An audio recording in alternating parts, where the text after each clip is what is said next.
Salut Senzo et bienvenue dans cette nouvelle vidéo. Alors aujourd'hui, une vidéo un petit peu différente. On va analyser le profil de Félix et on va voir un petit peu qu'est-ce qu'il a fallu faire finalement pour arriver numéro 5 mondial. Alors plutôt numéro 4 mondial je crois, parce qu'il me semble que sur le classement fictif, il va passer numéro 4. Bon, alors déjà on va regarder l'image générale. Dans sa carrière, il a fait 52 tournois, 300 matchs, 232 victoires, 63 défaites. OK, ça c'est sur l'année. On va voir ensemble d'abord l'évolution du classement mondial. L'évolution du classement mondial est assez incroyable. On va voir que finalement 2021, il est 1132. Donc ouais, septembre 2021. OK, maintenant on va voir septembre 2022. OK, septembre 2022. Oh là, c'est un peu trop là. Donc 1 an après, hein. Bon voilà, on est là. 1 an après, c'est n'importe quoi. 1 an après, 70 mondiales. Petite progression sympa. OK, mais moi ce qui me choque le plus, alors effectivement, là, c'est là où il gagne le plus de place. Mais pour moi, c'est pas là le plus dur. Le plus dur, il est après. Il est de ici, là, tu vois, fin 2022, allez, octobre 2022, ici, jusque 2023, octobre 2023. Regarde, octobre 2023, hop, voilà, là. C'est là, moi, ce qui me choque le plus, c'est que en même pas 1 an, tu passes de 70, allez, 80 à 14. Il est là le plus gros gap. Parce qu'en fait, tu vois, aujourd'hui, un 200 mondial, en comparaison avec un 70, tu ou un 80, tu vois, tu as pas tant de différence que ça. Par contre, un 80 en comparaison à un 14, là, il y a une vraie différence, tu vois? Donc, c'est voilà. Après, si on regarde le truc général, au final, il passe, en 2 ans de ici, de 1132, OK, à 15, tu vois? Bon, c'est vraiment du délire. Et ensuite, on peut voir qu'il n'a pas arrêté de gravir les échelons petit à petit pour là être en 2024. En mars 2024, 5, il devrait passer 4. Franchement, c'est une ascension de malade mental. Je sais pas si ça a déjà été fait comme ça dans le ping. Dis-moi un petit peu en commentaire si, quel joueur a pu faire une ascension comme ça? Aussi violente, hein. Je te parle pas de là à là, tu vois? Ou à là, tu vois? Déjà c'est une belle progression, hein, en soi, hein. Mais là, de 1100, et quelques à 5 en littéralement 3 ans, champion. Alors maintenant, on va voir ensemble les matchs qu'il a gagnés pour pouvoir avoir ce classement mondial. Alors on va commencer pas en 2021, d'accord? Parce qu'en 2021, tu vois, c'est là où il faisait les Youth Contenders, tu vas voir la différence. C'est impressionnant. Il y a un truc qui s'est passé de malade après, dans les défaites. Voilà, on va commencer là. On va commencer là parce qu'en fait, juste avant celui-ci, le Düsseldorf 2, il avait fait le Düsseldorf 1. Il avait perdu Florian Bourrasso au premier pré-tour. OK? J'avais vu le match, il avait pété un câble. Et en fait, quand tu regardais ça, tu te dis: «C'est fou». Il a vraiment ce truc de: «Putain, mais je veux pas perdre, je veux pas perdre, je veux pas perdre», quoi. Mais vraiment, il disait en mode: «Je suis plus fort», quoi. Et en même temps, c'était beau, tu vois? Alors, ici, il gagne Daniel Gonzalez, ensuite Gianna Kuzu. Ensuite, tu vas voir que c'est quand même costaud. Raresh Sipos, Abdul Wahab, Afanador, Polanski, Feng Bomeng. Ça, c'est du youth. Ensuite, Apollonia. Là, on commence à rentrer dans les choses sérieuses.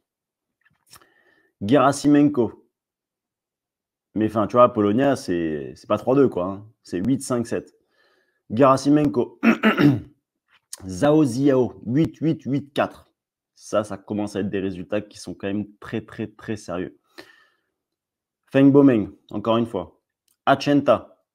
7-4-6-14. Lambiette. Je sais pas qui c'est, lui. Mais il a pas survécu à la tempête. 6-1-2, c'est pas beaucoup. Gerasimenko, Diana Sekaran, Walker, Qdang, on passe encore à un autre niveau.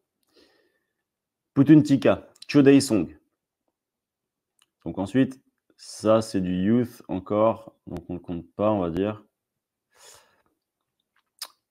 Kylian Hort, Yon Persson, Picard, Manouche, Zmudenko, Lee Sang-soo, on passe encore un grade. Morgard, on confirme.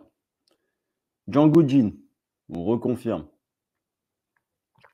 Po Xiaofeng, ok. Majoros, tu vois, Majoros, on valide les étapes d'avant, tu vois. Bouloussa, on revalide. Gozi Simon, Lin Yunju, encore une autre étape. Tu reconfirmes encore que tu es incroyable, tu vois. Alamian, Kao Chengwei, Anders Lind, Kalberg, Carlson, Geraldo, Freitas, Ursu, Anders Lind, Ionescu, Edward. C'est celui qui avait battu Ovtcharov au même moment, je crois. Et même avant. Freitas, Gardos, Omar Assar, Georgic. Tu valides encore. Et là, tu valides. Hein, parce que là, tu valides ici, tu valides ici, tu encore valides ici, tu revalides ici. Enfin, tu fais que valider que tu es incroyable, en fait. C'est terrible. Les Vajak, les Yefimov, Jorgic. Je l'ai dit ou pas, Jorgic? De toute façon, il a déjà battu plusieurs fois, donc ok. Ouais, il était là. Jorgic, Ribar, Razenfos, Nuitink, Remorgard, Bouloussa, Lin Chidong, Lin Chidong, Majimbao, Bardet, Philus. Mais attends, Philus 2-2-9. Hein. Donc, c'est pas juste j'ai gagné Philus. Tu vois. Calderano, 9-6-6. Pas mal. Donc là, tu vois, encore une fois, tu montes en grade. Kalberg, Ovtcharov. Ça, c'était chaud celui-là. Re-Simon, Qdang, Lee Sang-soo, Pitchford, Park Gyun-yun,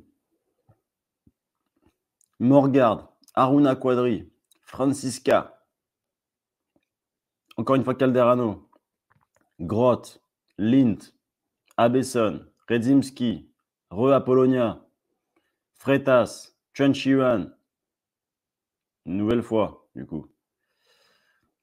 Lin Yunju, encore une fois. 7-18. Matsushima, Falk, Carlson, Achenta. Il a battu un nombre de joueurs incroyables. C'est pas le coup d'en battre 2, tu vois. C'est d'en battre 30. Et ça, c'est ça qui est incroyable. Donc, en fait, pour être 5 mondial, bah, voilà ce qu'il faut faire pour être 5 mondial. Voilà le nombre de matchs qu'il faut gagner, le nombre de bons joueurs. Alors, pas de bons joueurs, parce que oui, de bons joueurs, mais aussi de très bons joueurs qu'il faut gagner pour pouvoir avoir ce classement. Donc, c'est quand même incroyable. Mais surtout, on va voir les défaites. Parce qu'en fait, tu vas voir que quand il perd des matchs, bah, il ne perd pas un mec qui est beaucoup moins bon que lui. Alors, nous voilà sur ces défaites. On va y aller comme ça on ne perd pas de temps. Il a perdu Wang Chuqin, Alexis Lebrun, Wang Chuqin, Malong, Zhu Qiao, Qdang, Fan Zhendong, Qdang, Lin Shidong, Geraldo, Aruna Quadri, Lin Shidong, Oikawa, Duda, Pitchford, Qdang, Jorgic, Carlson, Chen Chenan, Sun Wen, Malong, Wang Shense, ça c'est un youth, Lin Yunju, Ionescu, tu vois, voilà, et Bourrasso. Donc ça, c'était le tout début ici. Tout début, on peut voir, de toute façon. Regarde, Bourrasso, Ionescu, ça c'était youth, et derrière, c'est fini. Derrière, c'est fini, il perd que des mecs qui sont incroyables. Pas un faux pas. Alors oui, effectivement, si tu penses que Oikawa est un faux pas, que Duda est un faux pas, ok. Mais bon, les mecs, ils sont quand même 30 mondiaux ou 40 mondiaux, tu vois. Voire même mieux. Donc en fait, tu regardes qui est-ce qu'il a perdu. Alors j'ai vu le match sur Geraldo. On peut peut-être considérer que c'est un faux pas. Nat était très en colère. On peut considérer que c'était un faux pas. Mais enfin bon, Geraldo était quand même déjà 40 mondial, quelque chose comme ça. Donc voilà. En fait, tu perds pas un mec qui joue moins bien que top 40, quoi. Donc en fait, ça prouve qu'il y a une stabilité, un niveau moyen qui est extrêmement élevé, mais extrêmement élevé. Et ça veut dire qu'en fait, qu'il fasse beau ou qu'il fasse pas beau, ça va quand même sur la table. Que tu te sentes bien ou que tu te sentes pas bien, ça va quand même sur la table. Et c'est ça la différence, c'est ça qui est incroyable. Et c'est pour ça qu'en fait, quand tu le regardes jouer, tu n'es jamais déçu parce qu'au final, tu es quasiment sûr à 100% que tu vas voir un match agréable. Donc, que ça gagne ou que ça perde, tu es quasiment sûr que ça va envoyer.